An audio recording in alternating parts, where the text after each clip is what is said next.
Wow. Nagitio kinene hurirai mheshimiwa Ann wa Muratharu wega. Onwe women rep witu wa guku Kiambu. Muriaga inyuothe. Amaritwo njitagwo John wa Phone Place Kenya. Na Phone Place Kenya ni kambuni iria ilagia thimu Kenya yothe na East Africa. Uthiu tuheanaga thimu iria cina warranty na taru tha ici twina offer ngitumite na mwaki. Turakwira we onongorwo ndwenda thimu na ni wamenya murata waku urenda thimu wamurehe gwitu ni turi kurihaga na thimu ini Ngai na ndakena muno ni kuona mwanake munini tanie ugwitwo Murage urerutaniria Ngai amurathime. Asante. Tuhurire John wa Phone Place wega. Thank you. Now, sisi wote kabla hatujamjua ndugu yetu Murage, kuna yule rafiki yake wa karibu ambaye alimleta kwa TV siku ya kwanza. Na huyu ndugu yetu 2019 ndiye alitembea Nyeri, akaona kijana ambaye anafanya kazi kwa bidii, akampea platform, na siku ya leo our senior brother Churchil ako hapa. Nataka tu kwa heshima tumpigie makofi mazuri, akuje hapa atusalimie. Tumpigie makofi mazuri.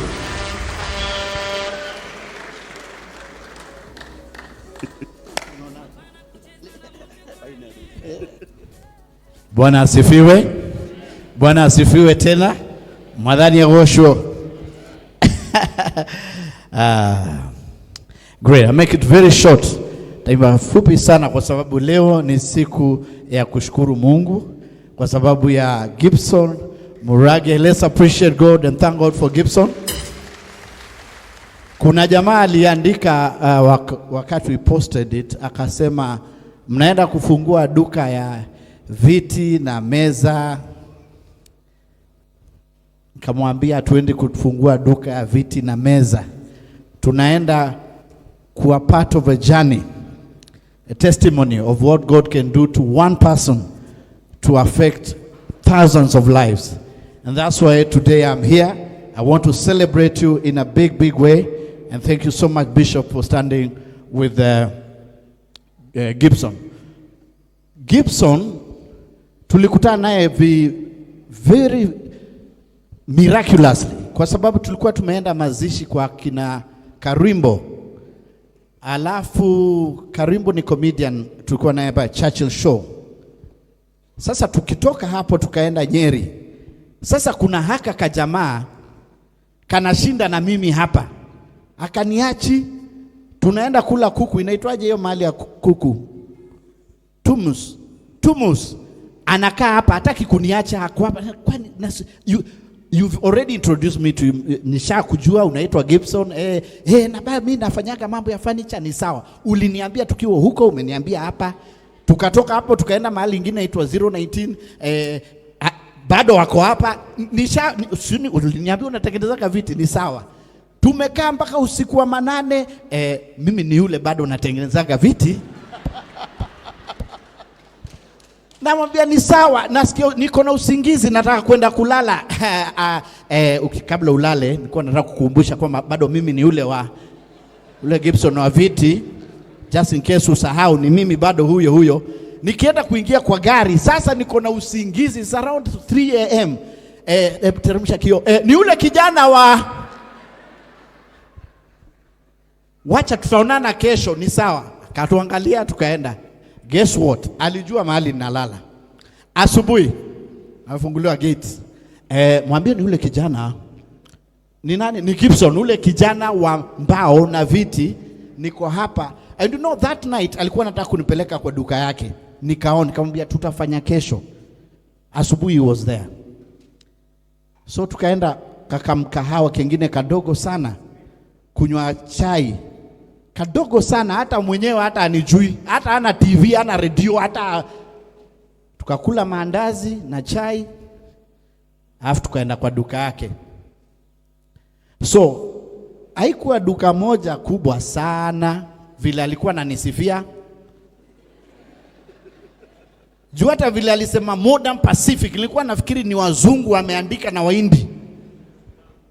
Lakini now what impressed me, wakati tuliingia huko ndani, huko nyuma kwa workshop, nilipata vijana wengi sana wanafanya hiyo mambo ya kutengeneza hizo viti, anaonesha wamama au wamama wanashona sijui nini, a lot of young men there.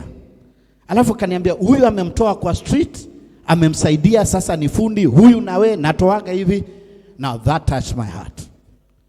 Then akaniambia story yake ya kumaliza shule form 2. Kamwambia, now what I can give you is only one thing.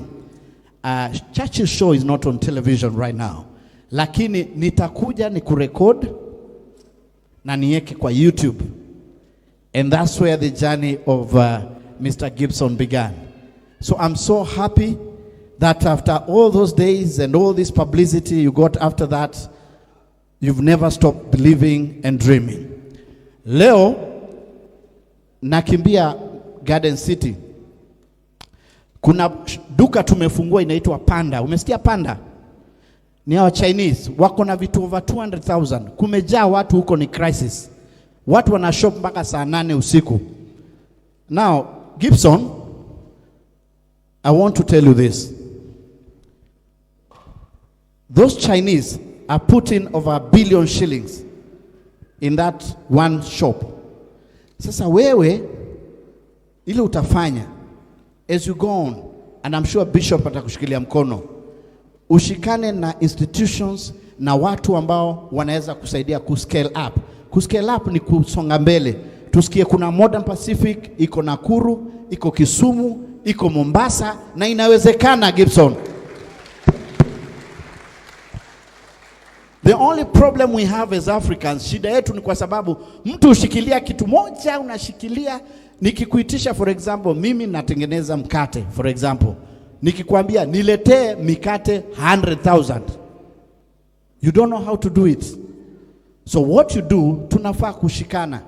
You get like-minded people. I'm so happy you have banks and partners who are working with you, and because you are helping the youth. Now serikali iko hapa. Nani wa serikali yako hapa tuongee naye? Senator wetu amekaa. Asante sana. Now, and women rep.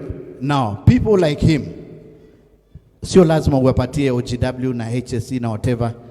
Introduce him to the relevant institution, empower him, let him partner with the government, afundishe vijana wengine wa TVET vile kutengeneza viti, make him a leader as young as he is. That's how we'll create these jobs we are looking for. I've done it on my content creation. We can do it with the Gibson Murage. And let me tell you, huyu Murage unamuona hapa, unaona Murage? Huyu is a leader. Leader sio lazima asimame hapa aongee siasa. Leader ni matendo na ni action. And what you've done, God is going to lift you up. You're going to grow other Murages, and that's what's called legacy. May God bless you. May God bless Modern Furniture Pacific. And my dream and prayer is to see you across Africa. God bless you. Thank you very much. Asante sana, tumpigie makofi mazuri. Thanks a lot. Asante sana mwalimu. God bless you. Now, turekeire kuigua kiugo kia Ngai. Turekeire